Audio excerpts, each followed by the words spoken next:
This is the most heavily fortified border on Earth, a scar from a war that never truly ended.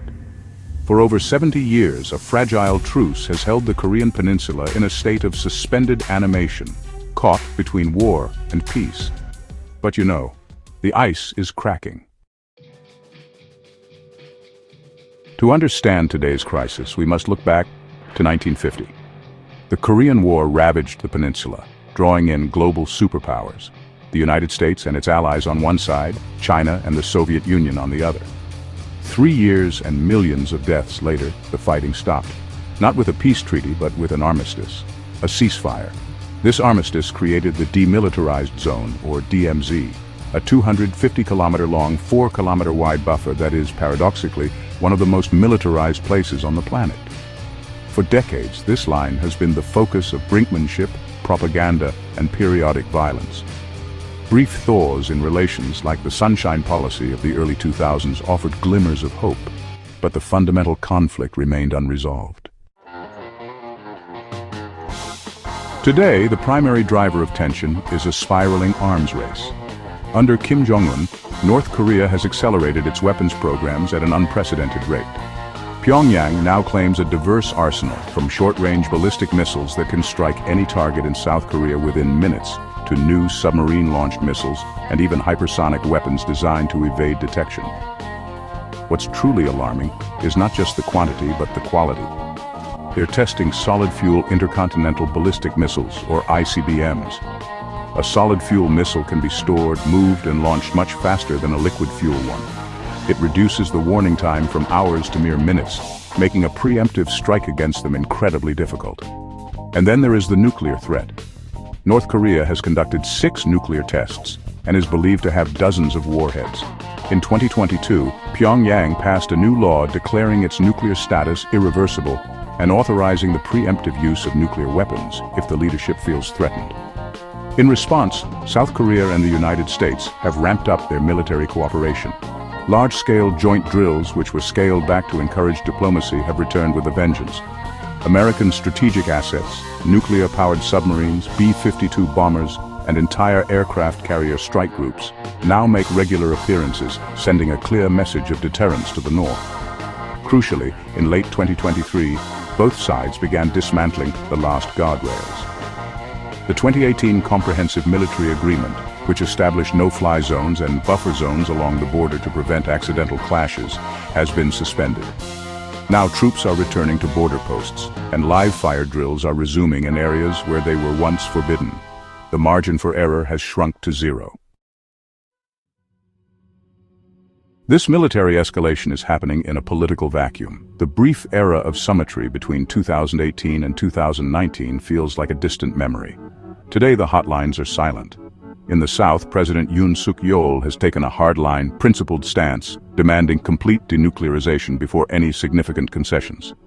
In the North, Kim Jong-un has officially abandoned the goal of peaceful reunification, labeling the South as the principal enemy and ordering the military to prepare to pacify its territory in the event of war. In this hyper-tense environment, where could a full-blown war begin? Experts point to 3 critical flashpoints. 1. The DMZ.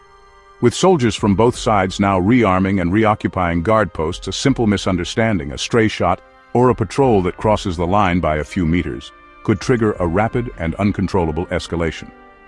2. The West Sea. This maritime border, known as the Northern Limit Line, has never been accepted by North Korea. It has been the site of deadly naval clashes before, including the 2010 sinking of the South Korean warship, the Cheonan, and the shelling of Yeonpyeong Island. A new confrontation here is a constant risk. 3. A desperate gamble. Perhaps the greatest danger is a preemptive strike. If Kim Jong-un's regime faces severe internal instability, from a collapsing economy or political dissent, he might lash out. Believing a limited conflict could rally his people and force the world to the negotiating table on his terms, it would be a catastrophic miscalculation.